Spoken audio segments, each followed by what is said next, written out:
Écoutez, le Congo brésilien est très honoré de participer à cette troisième conférence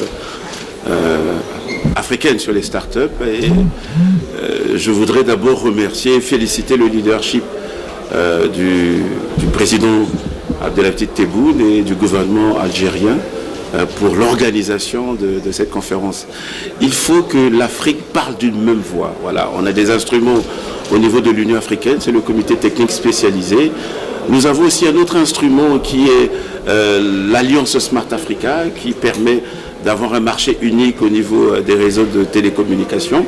Mais avec cette conférence, on a un autre instrument qui nous permettra de mutualiser nos efforts pour que les talents, c'est-à-dire que le développement de l'entrepreneuriat, qui est un peu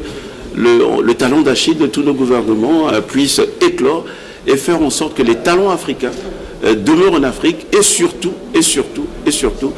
faire en sorte que nous puissions faire monter en compétences numériques, c'est-à-dire que nous puissions former les jeunes Africains.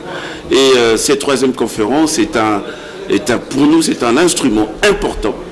qui nous permettra justement d'avoir ce que nous voulons, c'est-à-dire peut-être pas l'agenda, certainement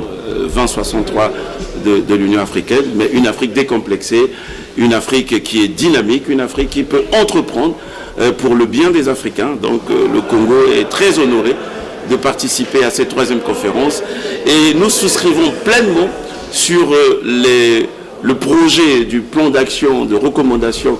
de cette troisième conférence sur les startups,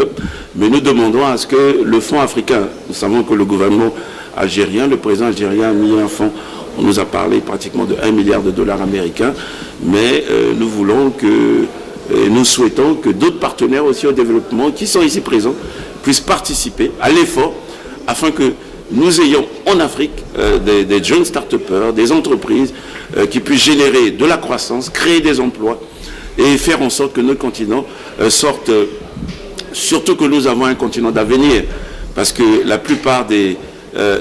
Africains ont moins de 30 ans. Et dans mon pays, 70% de la population congolaise a moins de 30 ans. Ce qui revient à dire que c'est une population dynamique. Et avec les nouvelles technologies de l'information et de la communication, avec les startups dans le cadre de l'innovation numérique et technologique, on peut créer des emplois dans notre pays. Voilà, donc le gouvernement congolais,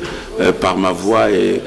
très heureux de participer et s'associe pleinement aux différentes recommandations qui vont être prises en compte dans le cadre de ce troisième forum. Et nous devons rajouter, c'est-à-dire que nous devons avoir des fonds qui puissent faire en sorte qu'on puisse accompagner l'innovation, la recherche, les entreprises, les très petites, les petites et les moyennes entreprises dans nos pays.